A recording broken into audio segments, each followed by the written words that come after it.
The 17th century, also called the Age of Revolution. Okay, so the time between 1603, which means the death of Queen Elizabeth and the ascendance of James Stuart, and 1688, the Glorious Revolution. We will tackle all that. It's a time when politics is rather important. Of course, a revolution took place, or two revolutions to be precise.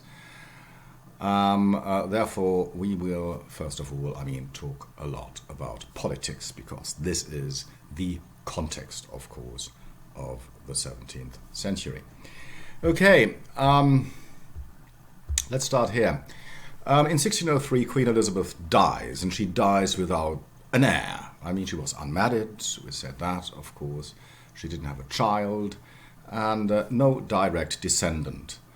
And shortly before she died, she named the son of her cousin, James VI of Scotland, as her successor. James VI of Scotland, because they were both descendants of Henry VII, so Elizabeth's grandfather. Okay, he is the son of Mary, Queen of Scots, whom Elizabeth had executed. Okay, so she named the son of her cousin, whom she decapitated, as successor. Okay, James, and this is when the Stuarts start to reign in England. Before that, we have the Tudors, and before that we have various Plantagenets and Normans and what have you. Now the Stuarts. Okay, the Stuarts. A Scottish, of course, dynasty. James VI of Scotland. So James VI of Scotland becomes James I of England, which doesn't mean, please, that the two realms are united yet. No, he's just king of both countries, so to say. The unification of Scotland and England comes later, much later, only in 1707, more than 100 years later. One monarch, yes, but still two countries. Okay, so James VI of Scotland and James I of England. So here he is, and he reigned England from 1603 to 1625. James Stuart, okay, part of the Stuart dynasty, Stuarts, the Scots. Okay, what kind of man was he? And a few things I have to say, because they are important contexts in order to understand the age. He wrote, if you like, this here, demonology, if you want to pronounce it like that, in form of a dialogue, divided into 3 books. It's a book about black magic, if you like, witches and so on. He was fascinated with witches, and here you see one of these pictures. This is presumably him. No, not yet. These are these poor women, of course, who get beaten by a staff, whatever. But this is one of these cases against alleged witches in those days, and James was fascinated with witches. Here you see James' obsession with witches, and here you see witches burning. And I want to say, there's one prejudice that first of all, the first prejudice is wrong, that the witches and everything concerning that is a medieval thing. No, it's Renaissance. That's the first thing. And the second thing is that it's a Catholic thing. No, it's not. It's a Protestant thing. The more Protestant a country is, the more persecution of witches, alleged witches. Most witches, by the way, were banned in Germany, in the Protestant parts of Germany, in the 16th and 17th century. Swabia, Schwaben, very big. Okay, so James obsessed with that. Another context of James's times is that, and I would like to refer briefly to that because it plays such an important role in contemporary popular culture. And this is the so-called Gunpowder plot, which took place 2 years after the ascendance of James. So what was the Gunpowder plot? The Gunpowder plot basically was that Catholics, a Catholic fraction, okay, in in England, they wanted to assassinate James by blowing up the House of Parliament. Okay, by really blowing up the whole of the House of Parliament during a session, killing the king and loads of Protestant dignitaries. There's one bloke, this took place, by the way, on November the 5th, 1605. One bloke, Guy Fawkes, who became notorious because he's the one who was discovered in the undercroft beneath the House of the Lords, where he and his fellow Catholic conspirators had the gunpowder stockpiled. Okay, and so he was discovered, and the gunpowder plot was averted. Okay, it didn't happen. But still, it so much inspires popular imagination up to the present day. And I want to talk a bit about that. Okay, for example, you still have Guy Fawkes Night in England, the 5th of November. Remember the 5th of November. I mean, where people are allowed to have bonfires, things like that. It's still a big thing. Okay, Guy Fawkes Night. Here you go. Now, this would be one of these bonfires, and there you see Guy Fawkes. That's very contemporary, being led through the streets and all these torches and what have you.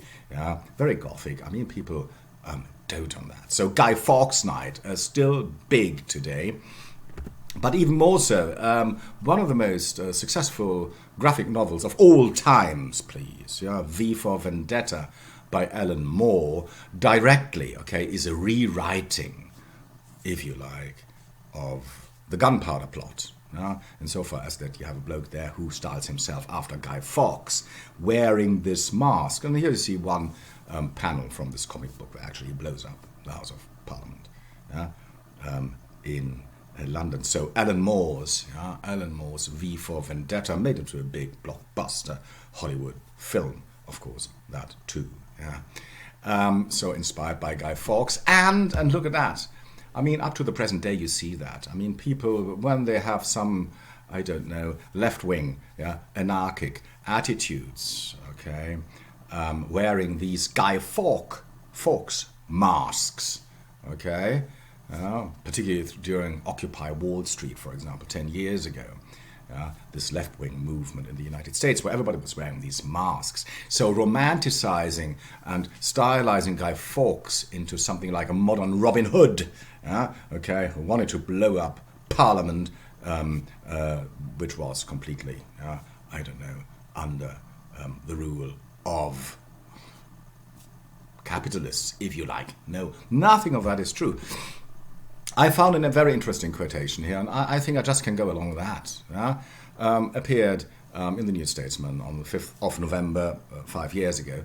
The gunpowder plotters weren't freedom fighters.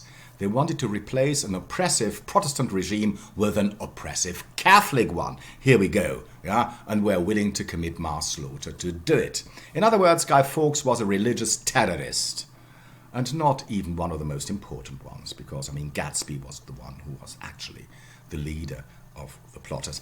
What I want to say is, this is one example, how something which happened in history is completely romanticized up to the present day, that Guy Fawkes is a symbol for those who stand against oppression of oppressive regimes, which is not at all true.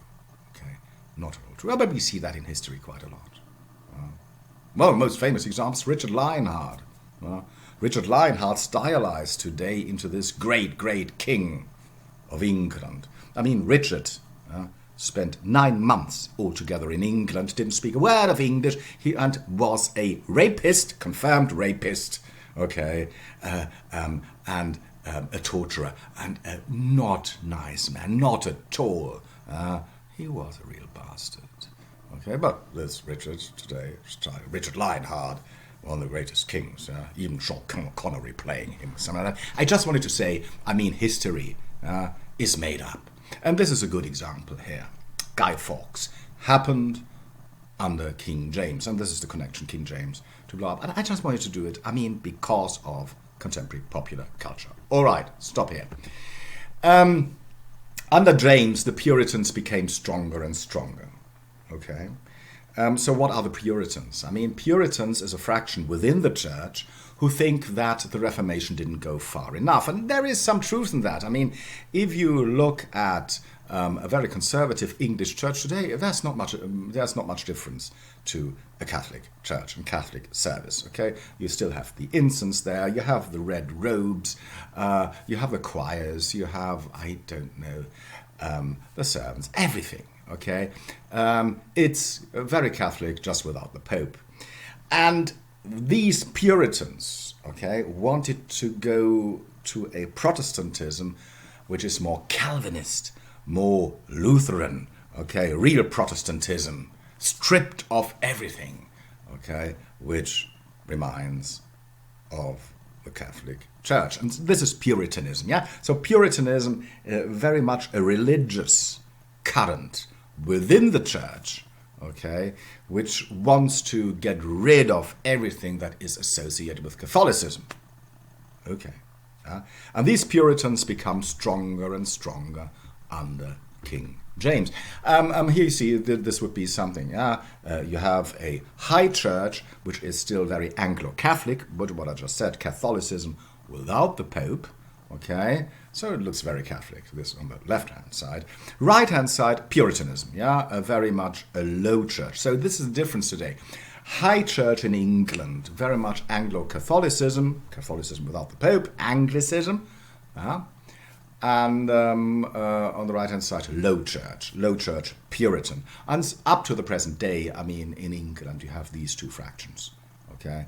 High church and low church.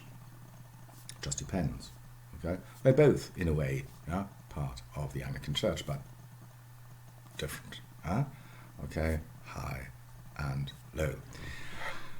So these Puritans become stronger and stronger, these for the church on the right-hand side. They become stronger and stronger under King James. And King James doesn't like this one tiny bit because, I mean, so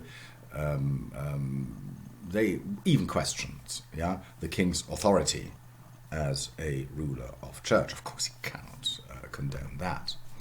The Pilgrim Fathers, for example, they were these Puritans, okay? These Puritans who left on the Mayflower in 1620, and all right, everything very much romanticized, went through the Netherlands, then to the United States and formed a colony there. But up to the present day, America is very puritanical. Okay, these Pilgrim Fathers, so the first settlers in America, they were very Puritan, and this is the reason why Americans are a lot more puritanical than other people are, because the Puritans formed the country, and therefore America. And please, yes, one thing: if you become teachers, never teach children that America is a melting pot. It's not. Nothing melts there.